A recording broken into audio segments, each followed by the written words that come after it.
You are watching AnewZ today from Baku. I'm Bakhtiar Sanov. Here, let's see the headlines. Russian President Vladimir Putin says his country will keep testing new missile in combat. Following his re-election in November, U.S. President-elect Donald Trump continues selection of political appointees for his second term. Key figures remain in Baku amid growing divide at COP29 climate conference.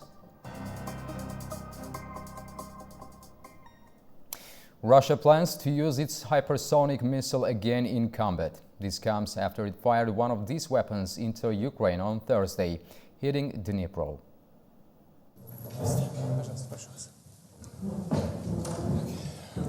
Russian President Vladimir Putin says he has plenty of the new intermediate-range hypersonic missiles in stock, which are ready for use. It's after Moscow fired the new weapon into Ukraine for the first time on Thursday. President Vladimir Putin says he was prompted by Ukraine's use of US ballistic missiles and British cruise weapons that hit Russia. And he says using the missile was a successful test. I will add that there are no means of counteracting such a missile, means of intercepting it in the world today. They do not exist. And I will emphasize once again, we will continue testing the latest system. It is necessary to establish serial production. We will consider that the decision on serial production of this system has been made. In fact, it has been effectively organized. Considering the special strength of this weapon, its power, it will be put into service in the strategic missile forces. Using the missile in Dnipro saw 2 people injured, according to Ukrainian authorities. President Volodymyr Zelensky calls the testing of this type of weapon an international crime.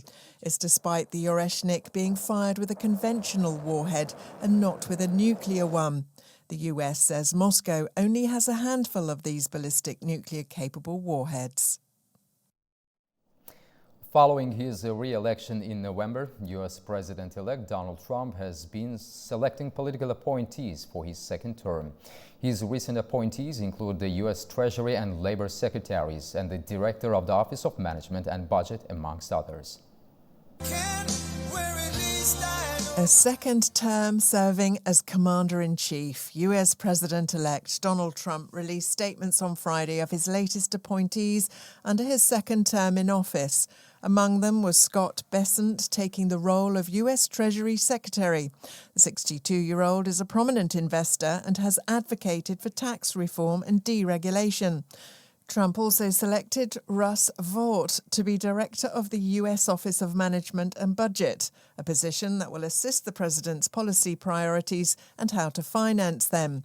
In a statement published on social media, Trump describes Vought as an aggressive cost cutter. The 48-year-old served in Trump's previous term under the same position and is a key architect for Project 2025, the controversial conservative plan to overhaul the government, although Donald Trump denies any involvement with it. Congresswoman Lori Chavez-DeRemo was selected as Labor Secretary in a move Trump describes would create tremendous opportunity for American workers. According to a statement by the president-elect, he plans to improve working conditions and grow wages.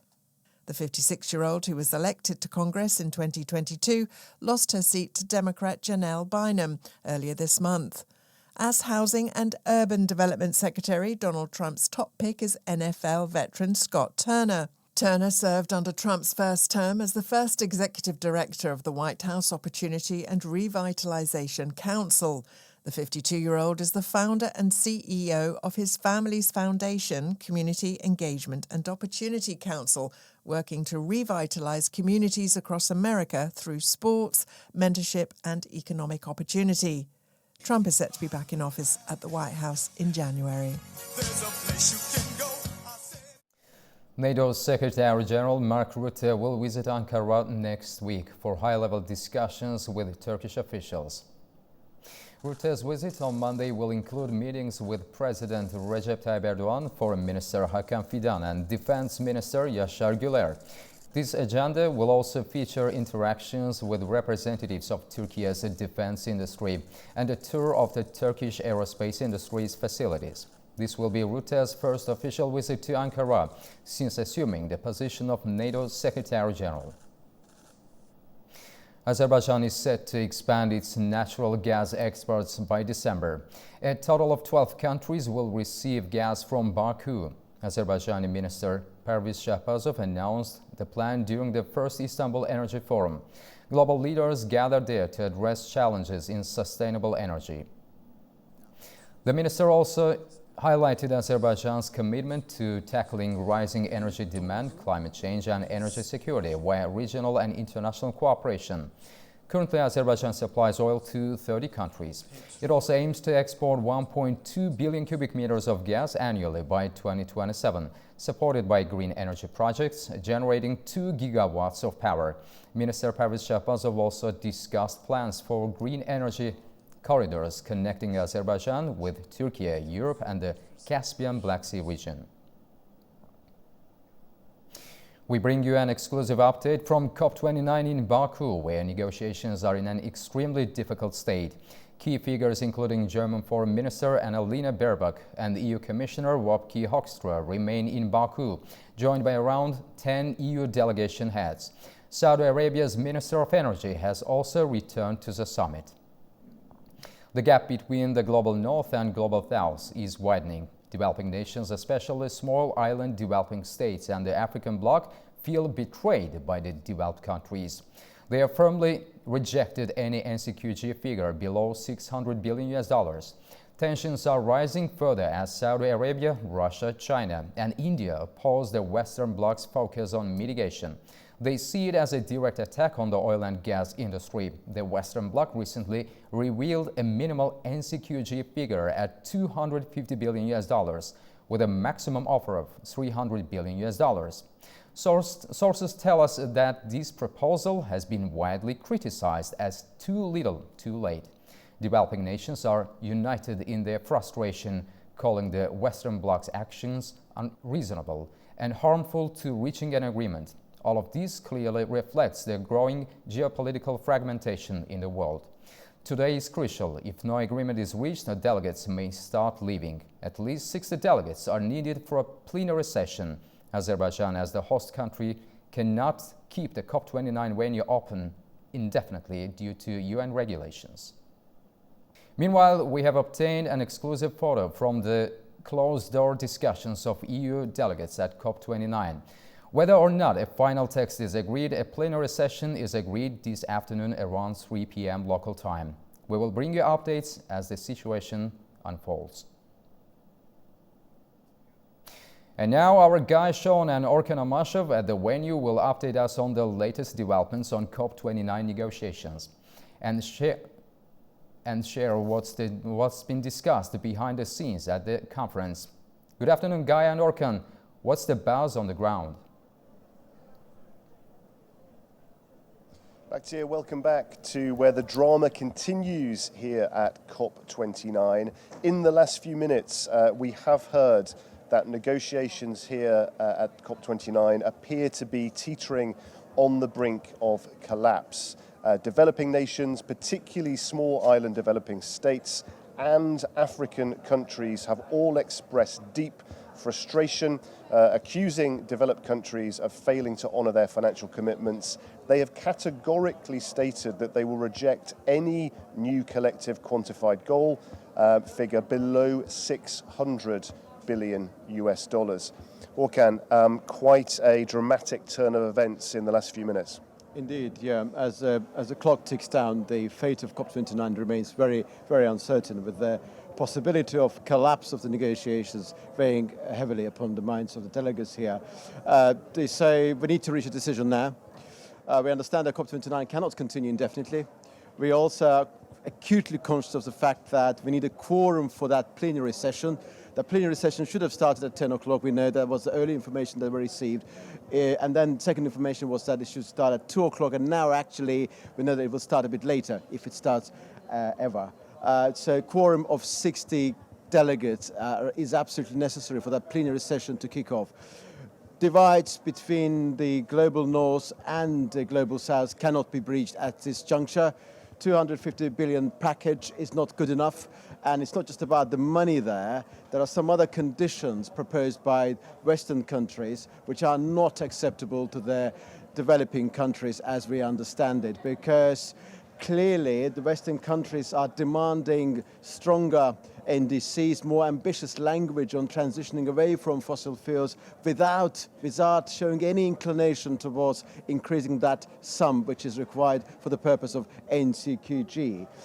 And we understand that initial intention on the side of the Western Bloc was to procrastinate the revelation of that figure, so that disclosure made very, very late. And perhaps the intention on the side of the global north was that the global south would find itself compelled to agree to that. But it looks like that global south, they collectively demonstrated this sense of purpose, and also they collectively rejected this proposal. So what we have now, the situation does not look very bright, to put it mildly. It looks incredibly gloomy, and we very much hope that something will happen. Earlier, actually, before we received this information, we had been discussing the possible Chinese intervention, because China has got this thriving green technology, and at the time when the United States does not seem to be very committed with the discussion surrounding Trump's re-election and possible withdrawal from the Paris Agreement being discussed in the corridors of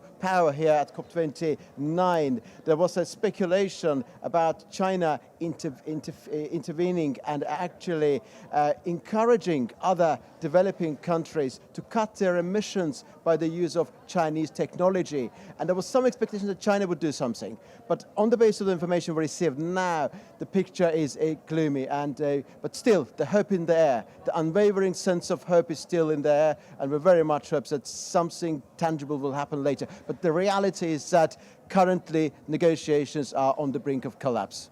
So there it is, Bakhtir, a very serious situation here in Baku. Will delegates be able to get anything close to that 600 billion number? Will China come in at a late stage and try and turbocharge these negotiations? We will find out in the coming hours ahead. Guy and Orkan, thank you very much for the latest developments. And as COP29 negotiations continue, environmental groups like Greenpeace are raising concerns about the need for urgent and decisive action to address the climate crisis. Here is a closer look at Greenpeace's expectations and warnings for the summit's outcome. Greenpeace has outlined its expectations for COP29, calling for urgent climate crisis. The organization emphasized ambitious climate finance objectives, the phasing out of fossil fuel use, and protection of vulnerable communities. Greenpeace stressed the critical role of holding major polluters accountable to secure the funding needed for climate solutions. The draft text must retain provisions to make polluters, especially giant fossil fuel companies, pay. Redirecting their massive profits to fund climate solutions is not only fair, but essential. These companies have made billions while driving the climate crisis, and it is time for them to pay their share toward repairing the damage they have caused and support a transition to a more sustainable future. The organization highlighted the disproportionate impact of the climate crisis on developing nations, particularly in Africa, and called for substantial finance to support adaptation and loss and damage efforts. While developed nations continue to dodge their responsibilities, our communities are drowning, starving, and losing their homes to a crisis they didn't create. We refuse to accept a whole of finance deal that betrays climate justice and mocks the polluters pay principle.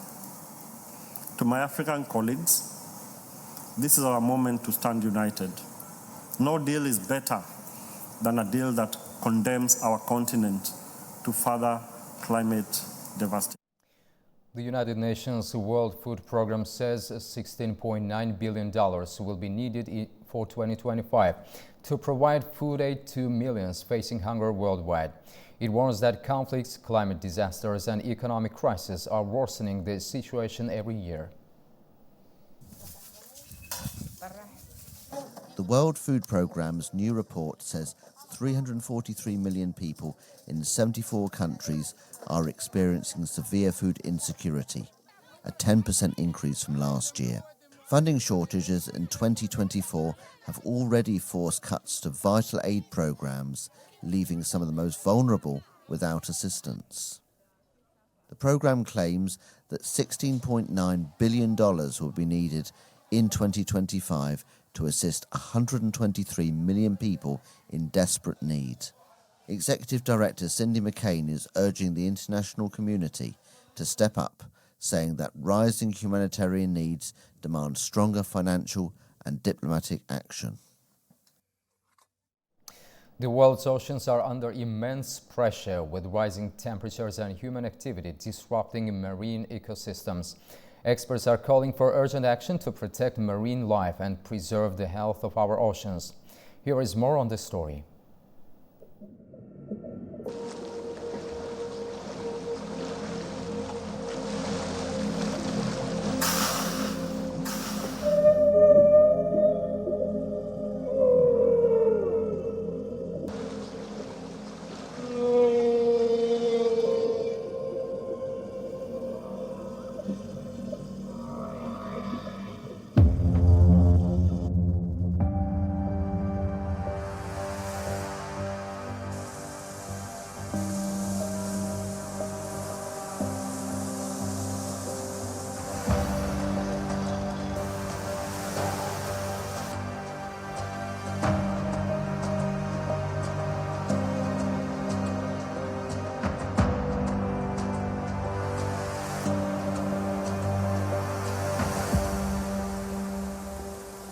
Climate change is real and undeniably one of the most pressing challenges facing our planet. Its far-reaching consequences extend far beyond human society. As temperatures rise, ocean ecosystems are being disrupted and marine mammals are struggling to adapt to rapid changes in their habitats. Shifting migration routes and disappearing food sources are altering life beneath the waves. Species like seals, whales, and dolphins, already vulnerable to natural threats, now face intensified pressures from human-induced climate change. Meanwhile, illegal hunting, overfishing, and environmental destruction are pushing many marine creatures to the brink of extinction. For 420 million years, sharks have been around. They are the oldest species on the planet. In the last 50 years, we decreased their population by 70%. So this is a horrifying numbers that we can start with. Every year, we kill about 100 to 150 million sharks, most of them due to shark finning for soup, shark fin soup. Another critical issue is some countries where whale hunting is still legal. It's Iceland, it's Norway, it's Japan. In Norway, out of these countries, whaling is not only legal, but it's being subsidized by the government. Human activities also create noise pollution, disrupting marine mammals' ability to communicate, navigate, and hunt. Rising ocean noise from ship traffic, drilling, and military activities causes disorientation and strandings. Additionally, pollution from plastics, chemicals, and oil spills harms marine mammals by weakening their immune systems and affecting reproduction. Entanglement in fishing nets and debris continues to harm lives, while boat traffic disrupts communication and migration routes. The topic of the oceans, of the seas, of marine life is not being discussed as it should be. Although we have to remember that 70% of our planet is water and only 29% is land. But when we put on scales how much the land is being discussed in comparison to the oceans and to the seas, the numbers are completely different. For the past 12 days at COP29 in Azerbaijan, we've held numerous panel discussions, presentations, film screenings. We have the photo exhibition, which is here. Also, we have another photo exhibition outdoor at the boulevard. Despite these challenges, marine mammals exhibit remarkable resilience. However, without urgent action to mitigate climate change and reduce human impact, the future of these magnificent creatures is uncertain. Despite global efforts to protect ocean life, human activities continue to devastate marine ecosystems. Yesterday at COP29 we had a whole day which was focused on marine conservation, but also the impact of climate change on ocean health, because you know that the oceans are a sink, so they absorb carbon dioxide. So they have been becoming warmer. We call it ocean acidification, and that is having a very, very damaging effect, of course, on the marine life itself, and no longer able to absorb the emissions. So this is our big challenge. We need people now who are paying attention in government. Shipping and aviation emissions contribute 5% to global emissions. We now need laws in place so that we reduce the emissions from this sector. We need laws in place in the next round of climate action plans, the next round of NDCs. Climate scientists say that by prioritizing conversation and taking immediate action to protect our seas, we can help ensure a healthier planet for the future generations. These choices will shape the world for them and their experiences in the future. That's all we have for this hour. Please do stay with us, and thank you for watching.